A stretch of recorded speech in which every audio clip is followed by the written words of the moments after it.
Degree പഠനത്തോടൊപ്പം competitive എക്സാംസിന് prepare ചെയ്യണോ? ഒരുപാട് ഡിഗ്രി സ്റ്റുഡൻസ് നമ്മളോട് ചോദിക്കുന്ന ഒരു ചോദ്യമാണ്. നിങ്ങൾ ആലോചിച്ചോ, ഈ ഒരു 3 വർഷം കഴിയുമ്പോൾ ഞാൻ എവിടെ ജോലി ചെയ്യേണ്ടത്, അല്ലെങ്കിൽ ഞാൻ ഏത് കരിയറാണ് ചൂസ് ചെയ്യേണ്ടത്? അങ്ങനെ ചിന്തിച്ച് തുടങ്ങിയില്ലെങ്കിൽ ഇപ്പോഴേ ചിന്തിച്ച് തുടങ്ങിക്കോളുക. അങ്ങനെ ചിന്തിക്കുമ്പോൾ നിങ്ങൾക്കൊരു ബാങ്കിൽ ജോലി ചെയ്യണം അല്ലെങ്കിൽ ഒരു ബാങ്കർ ആകണം എന്നാണ് ആഗ്രഹമെങ്കിൽ ഒട്ടും സംശയിക്കേണ്ട, നിങ്ങളുടെ പ്രിപ്പറേഷൻ ഇപ്പോഴേ സ്റ്റാർട്ട് ചെയ്തോളാം. അപ്പോൾ എങ്ങനെ പഠിക്കണം, എന്തൊക്കെ കാര്യങ്ങൾ ശ്രദ്ധിക്കണം എന്നുള്ളത് നമുക്ക് ഡീറ്റെയിൽഡ് ആയിട്ട് പറയാം. നിങ്ങൾ ഇപ്പോഴേ പ്രിപ്പറേഷൻ സ്റ്റാർട്ട് ചെയ്ത് കഴിഞ്ഞാൽ ഡിഗ്രിക്ക് ശേഷം 6 മാസം കൊണ്ട് നിങ്ങൾക്കൊരു ബാങ്കർ ആകാനായിട്ട് സാധിക്കും. 2 പോസ്റ്റിലേക്കാണ് ബാങ്ക് റിക്രൂട്ട്മെന്റ് നടക്കുക. ഒന്ന് clerical post, then PO post. PO എന്ന് പറഞ്ഞാൽ പ്രൊബേഷണറി ഓഫീസർ, അതായത് അസിസ്റ്റന്റ് മാനേജർ. നമ്മൾ കയറുന്നത് പ്രൊബേഷണറി ഓഫീസർ ആയിട്ടായിരിക്കും. പ്രൊബേഷന് ശേഷം നമ്മൾ അസിസ്റ്റന്റ് മാനേജർ ആകും. നിങ്ങൾ ബാങ്കിങ് കരിയർ ചൂസ് ചെയ്യാൻ എന്താ കാര്യം? നമുക്കതിൽ ആദ്യം പറയാൻ പറ്റുക, നമ്മുടെ റിക്രൂട്ട്മെന്റ് പ്രോസസ്സ് എന്ന് പറയുന്നത് വളരെ ഫാസ്റ്റ് ആണ്. നമ്മൾ നേരത്തെ പറഞ്ഞു 6 മാസം കൊണ്ട് നമുക്കൊരു ബാങ്കർ ആകാനായിട്ട് പറ്റും. ഇത് കൂടാതെ തന്നെ ബെറ്റർ സാലറി ആൻഡ് അലവൻസസ് ആണ് ബാങ്ക് നമുക്ക് പ്രൊവൈഡ് ചെയ്യുന്നത്. അതേപോലെ തന്നെ നമുക്ക് ജോബ് സെക്യൂരിറ്റി ഉണ്ട്, നമുക്ക് ബെറ്റർ കരിയർ ഗ്രോത്ത് ആണ് ബാങ്ക് പ്രൊവൈഡ് ചെയ്യുന്നത്. ഇതിലെല്ലാം ഉപരി ബാങ്ക് എക്സാംസിന് വേണ്ടിയിട്ട് പ്രിപ്പയർ ചെയ്യുമ്പോൾ എനിക്ക് ഏറ്റവും സന്തോഷമുള്ള ഒരു കാര്യം പറയാനുള്ളത്, നമ്മൾ ഒരു എക്സാംസിന് വേണ്ടിയിട്ടല്ല പ്രിപ്പയർ ചെയ്യുക. നമ്മളുടെ ബാങ്ക് എക്സാംസിന് പ്രിപ്പയർ ചെയ്യുമ്പോൾ നമുക്ക് 4 സബ്ജക്റ്റ് മാത്രമാണ് പഠിക്കാനുള്ളത്. നമ്മൾ വേറെ ഏത് കോമ്പറ്റീറ്റീവ് എക്സാംസ് വെച്ച് കമ്പയർ ചെയ്താലും ഏറ്റവും സിലബസ് കുറവ് എന്ന് പറയുന്നത് നമ്മളുടെ ബാങ്ക് എക്സാമിനാണ്. 4 subject: quantitative aptitude, reasoning, English, general awareness plus banking awareness. Simply പറഞ്ഞാൽ നമ്മളുടെ കറണ്ട് അഫയേഴ്സ്. ഈ 4 സബ്ജക്ട് പഠിച്ചുകൊണ്ട് ഒരു എക്സാമിന് വേണ്ടിയിട്ട് മാത്രമല്ല നമ്മൾ പ്രിപ്പയർ ചെയ്യുക. ഒരു വർഷം ഒരുപാട് എക്സാംസ് ആണ് നമ്മളെ കാത്തിരിക്കുന്നത്. റീജിയണൽ റൂറൽ ബാങ്ക് വിളിക്കാറുണ്ട്, അതായത് RRB PO and RRB clerk. State Bank of India separate അവരുടെ എക്സാം വിളിക്കാറുണ്ട്, SBI PO and SBI clerk. ഇത് മാത്രമല്ല വേറെ കുറേ ബാങ്ക് ഉണ്ട്: Canara Bank, Punjab National Bank, Punjab and Sindh Bank, Bank of Baroda, Bank of Maharashtra. ഇങ്ങനെയുള്ള ബാക്കിയുള്ള പബ്ലിക് സെക്ടർ ബാങ്കുകളിലേക്ക് വേണ്ടിയിട്ട് Institute of Banking Personnel Selection ആണ് എല്ലാ കൊല്ലവും IBPS PO and IBPS clerk exam നടത്തുന്നത്. ഇത് കൂടാതെ Reserve Bank of India assistant പോസ്റ്റിലേക്കും grade B പോസ്റ്റിലേക്കും വിളിക്കാറുണ്ട്.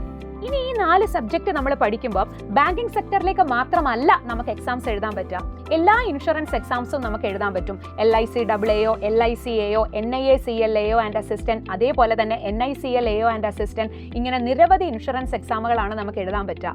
അതായത് ഞാൻ പറഞ്ഞു വന്നത് ഇത്രയേ ഉള്ളൂ, ഒറ്റ സിലബസും ഒരുപാട് എക്സാംസും ആണ് നമുക്ക് ഈ ഒരു 4 സബ്ജക്ട് പഠിച്ചത് കൊണ്ട് എഴുതാൻ പറ്റുക. അപ്പോൾ നമ്മൾ ഡിഗ്രിക്ക് പഠിക്കുമ്പോഴേ പ്രിപ്പയർ ചെയ്ത് തുടങ്ങിയാൽ ഇത് കഴിയുമ്പോൾ ഒരുപാട് എക്സാംസ് എഴുതി വളരെ വേഗത്തിൽ നിങ്ങൾക്ക് സർവീസിൽ കയറാൻ പറ്റും. ഇനി എങ്ങനെ പ്രിപ്പയർ ചെയ്യണം? ഞങ്ങൾ ഏത് ഇയർ മുതലാണ് പ്രിപ്പറേഷൻ സ്റ്റാർട്ട് ചെയ്യേണ്ടത്? നിങ്ങളിപ്പോൾ ഒരു ലാസ്റ്റ് ഇയർ സ്റ്റുഡൻ്റ് ആണ് എന്നുണ്ടെങ്കിൽ ഒട്ടും വൈകിക്കേണ്ട, നിങ്ങളുടെ പ്രിപ്പറേഷൻ സ്റ്റാർട്ട് ചെയ്തോളാം. അപ്പോൾ സെക്കൻഡ് ഇയർ സ്റ്റുഡൻസ്, ഞങ്ങൾ തുടങ്ങണ്ടേ? നിങ്ങൾ തേർഡ് ഇയർ ആവാൻ വെയിറ്റ് ചെയ്യേണ്ട, ഇപ്പോഴേ നിങ്ങൾ ജസ്റ്റ് സ്റ്റാർട്ട് ചെയ്ത് വെച്ചോളാം. അപ്പോൾ നിങ്ങൾക്ക് തേർഡ് ഇയർ എത്തുമ്പോഴത്തേക്കിന് കുറച്ചും കൂടി ഈസി ആയിരിക്കും. ഇപ്പൊ നമ്മൾ പറഞ്ഞു ഏത് ഡിഗ്രിയാണ് നമ്മുടെ ബാങ്ക് എക്സാംസിന്റെ ക്വാളിഫിക്കേഷൻ എന്ന് പറയുന്നത്. നമുക്ക് ക്ലറിക്കൽ പോസ്റ്റ് ആണെങ്കിൽ 28 വയസ്സ് വരെയും, അതേപോലെ തന്നെ PO പോസ്റ്റ് ആണെങ്കിൽ 30 വയസ്സ് വരെയും നമുക്ക് അറ്റംപ്റ്റ് ചെയ്യാനായിട്ട് പറ്റും. കാരണം നമ്മൾ നമ്മുടെ സ്കൂൾ ക്ലാസ്സുകളിൽ അല്ലെങ്കിൽ നമ്മൾ +2 പഠിക്കുമ്പോൾ നമ്മൾ എക്സാംസിന്, ഇപ്പൊ നിങ്ങൾ ഡിഗ്രിക്കാണെങ്കിലും എക്സാംസിന് പഠിക്കുമ്പോൾ നമ്മൾ സ്റ്റെപ്സിന് ഇമ്പോർട്ടൻസ് കൊടുത്താൽ നമ്മൾ പഠിക്കുക, അല്ലെ? നമ്മളൊക്കെ സ്കൂൾ ക്ലാസ്സുകളിലെ ടീച്ചേഴ്സിനോട് പറഞ്ഞിട്ടുണ്ട്, മിസ്സേ ഫൈനൽ ആൻസർ തെറ്റാണെങ്കിലും സ്റ്റെപ്പ് ഉണ്ടല്ലോ, സ്റ്റെപ്പിന് മാർക്ക് ഉണ്ടല്ലോ. അങ്ങനെ സ്റ്റെപ്പ് എഴുതി പഠിച്ച് നമ്മൾ കോമ്പറ്റീറ്റീവ് എക്സാംസിന്റെ വേൾഡിലേക്ക് വരുമ്പോൾ അവിടെ സ്റ്റെപ്സിനല്ല, വളരെ വേഗത്തിൽ എങ്ങനെ ക്വസ്റ്റ്യൻസ് ചെയ്യുന്നു എന്നുള്ളതിലാണ് കാര്യം. നമ്മുടെ ബാങ്ക് എക്സാമിന്റെ സിലബസിലെ ഒരു സബ്ജക്റ്റ് ആണ് ക്വാണ്ടിറ്റേറ്റീവ് ആപ്റ്റിറ്റ്യൂഡ്. സിംപ്ലി നമ്മുടെ മാത്സ്. നമ്മുടെ സ്കൂൾ ക്ലാസ്സുകളിൽ, അതായത് 10ാം ക്ലാസ് വരെ പഠിച്ച മാത്സ് ആണ് നമുക്ക് എക്സാമിന് ചോദിക്കാം. നമ്മുടെ ബാങ്ക് എക്സാംസ് എഴുതാനുള്ള ക്വാളിഫിക്കേഷൻ എന്താ? ഏതെങ്കിലും സബ്ജക്റ്റിലുള്ള ഡിഗ്രിയാണ് ക്വാളിഫിക്കേഷൻ. അത് നിങ്ങൾക്കറിയാം. അതിപ്പോൾ ക്ലർക്ക് പോസ്റ്റ് ആണെങ്കിലും PO പോസ്റ്റ് ആണെങ്കിലും നമുക്ക് ഡിഗ്രി വേണം. അത് ഏത് ഡിഗ്രി ആണെങ്കിലും കുഴപ്പമില്ല. ഇപ്പൊ നിങ്ങൾ BA ആയിക്കോട്ടെ, BSc ആയിക്കോട്ടെ, BDS ആയിക്കോട്ടെ, BTech ആയിക്കോട്ടെ, ഏത് ഡിഗ്രി ഉണ്ടെങ്കിലും നിങ്ങൾക്ക് ബാങ്ക് എക്സാം എഴുതാൻ പറ്റും. അതിൽ നിന്ന് തന്നെ നിങ്ങൾക്കൊരു കാര്യം മനസ്സിലാക്കാൻ പറ്റും. ഇപ്പൊ BA മലയാളം എടുത്ത ഒരാൾക്കും ബാങ്ക് എക്സാംസിന് പ്രിപ്പയർ ചെയ്യാം എന്ന് പറയുമ്പോൾ തന്നെ നിങ്ങൾക്ക് മനസ്സിലായി 10ാം ക്ലാസ് വരെയുള്ള മാത്സിൽ നിന്നാണ് ക്വസ്റ്റ്യൻസ് വരിക. പക്ഷെ നമ്മളൊരു കാര്യം പറഞ്ഞു, നമ്മൾ സ്കൂൾ ക്ലാസ്സുകളിൽ പഠിച്ചതുപോലെ അല്ല കോമ്പറ്റീറ്റീവ് എക്സാംസിന് നമ്മൾ പ്രിപ്പയർ ചെയ്യേണ്ടത്. ആ ഒരു കാര്യം കൊണ്ട് തന്നെയാണ് നിങ്ങൾ ഇപ്പോഴേ പ്രിപ്പറേഷൻ സ്റ്റാർട്ട് ചെയ്യണം എന്ന് പറയുന്നത്. ഇനി ക്വാണ്ടിറ്റേറ്റീവ് ആപ്റ്റിറ്റ്യൂഡ് മാത്രമല്ല, നമ്മുടെ അടുത്ത സബ്ജക്ട് എന്ന് പറയുന്നത് ലോജിക്കൽ റീസണിംഗ് ആണ്. പേര് കേൾക്കുമ്പോൾ തന്നെ അറിയാം, ലോജിക്കൽ റീസണിംഗ്. നമുക്ക് അത്യാവശ്യം ലോജിക് ഉണ്ടോ, കാര്യങ്ങളൊക്കെ മനസ്സിലാക്കാനുള്ള ഒരു കഴിവുണ്ടോ എന്നുള്ളതാണ് റീസണിംഗ് സബ്ജക്റ്റിലൂടെ അവർ ടെസ്റ്റ് ചെയ്യുന്നത്. ദെൻ ഇംഗ്ലീഷ്, അതുകൂടാതെ ജനറൽ അവയർനെസ്. നമുക്ക് ചുറ്റും നടക്കുന്ന കാര്യങ്ങളെ പറ്റിയിട്ട് നമുക്ക് അത്യാവശ്യം ബോധമുണ്ടോ? ഈ 4 സബ്ജക്റ്റ് മാത്രമാണ് നമുക്ക് ബാങ്ക് എക്സാംസിന് വേണ്ടിയിട്ട് പ്രിപ്പയർ ചെയ്യാനുള്ളത്. ഈ കാര്യങ്ങൾ കേട്ട് കഴിഞ്ഞപ്പം നിങ്ങൾക്ക് ബാങ്ക് എക്സാംസിനെ പറ്റിയിട്ട് ഒരു ബേസ് ഐഡിയ കിട്ടിയില്ലേ? എങ്കിൽ ഞാനൊരു കാര്യം ചോദിക്കട്ടെ, ദിവസവും 1 മണിക്കൂർ മാറ്റി വെക്കാൻ നിങ്ങൾ തയ്യാറാണോ? എങ്കിൽ നിങ്ങൾക്ക് ഈ ഒരു ലാസ്റ്റ് ഇയർ, ഈ ഒരു വർഷം കൊണ്ട് നിങ്ങൾക്ക് ബാങ്ക് എക്സാംസിന്റെ ബേസ് ക്രിയേറ്റ് ചെയ്യാനായിട്ട് പറ്റും. ഇംഗ്ലീഷിന് വേണ്ടിയിട്ട് നിങ്ങൾ ഈ ഒരു ലാസ്റ്റ് ഇയർ ചെയ്യേണ്ട കാര്യം, നിങ്ങൾ ഡെയിലി പത്രം വായിക്കുക, ഹിന്ദു പത്രം വായിക്കുക. നിങ്ങൾക്ക് മുഴുവൻ വായിക്കാനുള്ള ഒരു ടൈം കിട്ടിയില്ല എന്നുണ്ടെങ്കിൽ എഡിറ്റോറിയൽ സെഷൻസ് വായിക്കാം. ഇത് നിങ്ങളെ കറണ്ട് അഫയേഴ്സിനും ഹെൽപ്പ് ചെയ്യും. നമുക്ക് ശരിക്കും പറഞ്ഞാൽ ബാങ്ക് എക്സാംസ് എന്നാണോ നടക്കുന്നത് അതിന് തൊട്ട് പിറകിലുള്ള 6 മാസത്തെ കറണ്ട് അഫയേഴ്സ് ആയിരിക്കും നമ്മളോട് ചോദിക്കുക. അപ്പോൾ നിങ്ങളിപ്പം പത്രം വായിക്കുന്നതിലൂടെ അത്യാവശ്യം നിങ്ങൾക്കൊരു ജനറൽ അവയർനെസ് ഉണ്ടായിരിക്കും. അതിന്റെ കൂട്ടത്തിൽ തന്നെ ഇംഗ്ലീഷും സ്ട്രോങ് ആക്കാനായിട്ട് പറ്റും. ഇനിയിപ്പോൾ നിങ്ങളുടെ മനസ്സിൽ ഏറ്റവും കൂടുതൽ ടെൻഷൻ ഉള്ള ഒരു സബ്ജക്റ്റാണ് ക്വാണ്ടിറ്റേറ്റീവ് ആപ്റ്റിറ്റ്യൂഡും റീസണിങ്ങും. എനിക്ക് മാത്സ് ബുദ്ധിമുട്ടാണ്, എസ്പെഷ്യലി സയൻസ് ബാക്ക്ഗ്രൗണ്ടിൽ നിന്ന് അല്ലാത്ത ആസ്പിറൻസ് ആണെന്നുണ്ടെങ്കിൽ നിങ്ങൾക്ക് മാത്സ് ഒരു വെല്ലുവിളി ആയിരിക്കും എന്നുള്ളൊരു ചിന്ത നിങ്ങളുടെ മനസ്സിലുണ്ടായിരിക്കും. അങ്ങനെ ടെൻഷൻ അടിക്കേണ്ട കാര്യമൊന്നുമില്ല. ഇപ്പോഴേ നമ്മൾ ബേസ് സ്റ്റാർട്ട് ചെയ്യണം.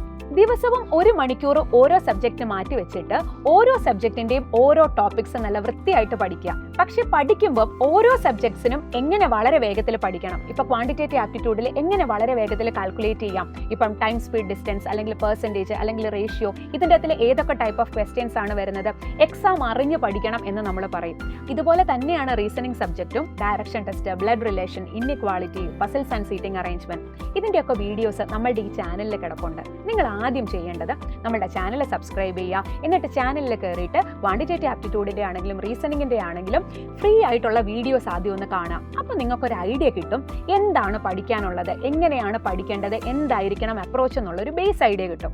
അങ്ങനെ ഒരു വർഷം ദിവസവും 1 മണിക്കൂർ സ്പെൻഡ് ചെയ്ത് നമ്മൾ ഈ സബ്ജക്ട്സിന്റെ ബേസ് സ്ട്രോങ് ആക്കി എടുക്കുക. അങ്ങനെ ബേസ് സ്ട്രോങ് ആക്കി എടുത്തതിന് ശേഷം, അതായത് നിങ്ങളുടെ ഡിഗ്രി കംപ്ലീറ്റ് ചെയ്തതിന് ശേഷം നിങ്ങൾ ഒരു 6 മാസത്തെ ഇന്റൻസീവ് പ്രാക്ടീസ് സെക്ഷനിലൂടെ നിങ്ങൾക്ക് ഏതൊരു ബാങ്ക് ആൻഡ് ഇൻഷുറൻസ് എക്സാംസും ക്വാളിഫൈ ചെയ്യാനായിട്ട് പറ്റും. എങ്കിലേ ഈ 1 മണിക്കൂർ പ്രാക്ടീസ് ചെയ്യണമെന്ന് പറഞ്ഞല്ലോ, എങ്ങനെ അത് എഫക്റ്റീവായി പ്രാക്ടീസ് ചെയ്യുമെന്ന് ചിലപ്പോൾ നിങ്ങളുടെ മനസ്സിലൊരു ചോദ്യം ഉണ്ടായിരിക്കും.